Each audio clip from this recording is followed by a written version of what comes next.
Portobello a été découvert par Christophe Colomb, qui, séduit par la beauté du lieu, lui a donné le nom de Beauport. Portobello a surtout été un centre névralgique pour le commerce de l'or et la traite négrière. Des milliers d'esclaves sont arrivés ici au XVIe siècle. De cette histoire tragique restent des vestiges comme ce bâtiment des douanes ou ce fort avec ses canons pointés vers la mer des Caraïbes. Reste aussi et surtout une culture, la culture Congo et sa gardienne du temple, Mama Hari. La plupart de ceux qui ont été emmenés dans cette région viennent du Congo. Tout ici est Congo. La langue, c'est Congo. Tout ce qui est fait, c'est Congo. Nous sommes Congo parce que nous sommes des Africains, des descendants d'Africains. Mama Hari est intarissable quand elle évoque les ancêtres et leurs souffrances pour bâtir ces immenses murs de corail. Les maîtres espagnols ont obligé les esclaves à s'immerger dans les profondeurs de la mer pour y couper ces coraux.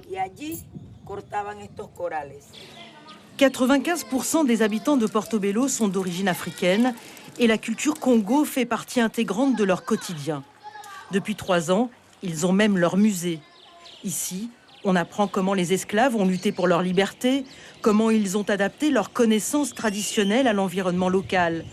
Une histoire singulière qui a valu à la culture Congo d'être inscrite depuis novembre 2018 au patrimoine culturel immatériel de l'UNESCO.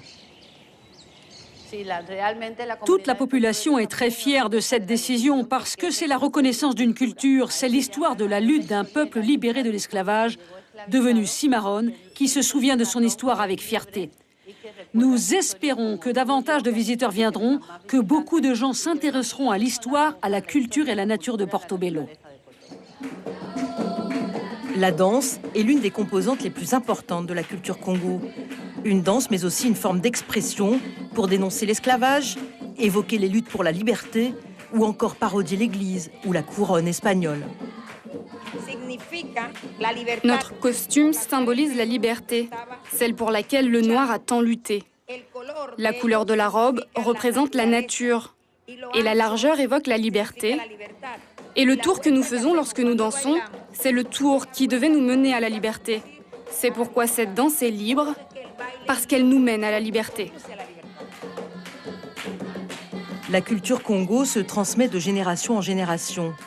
Les jeunes perpétuent cet héritage des esclaves africains.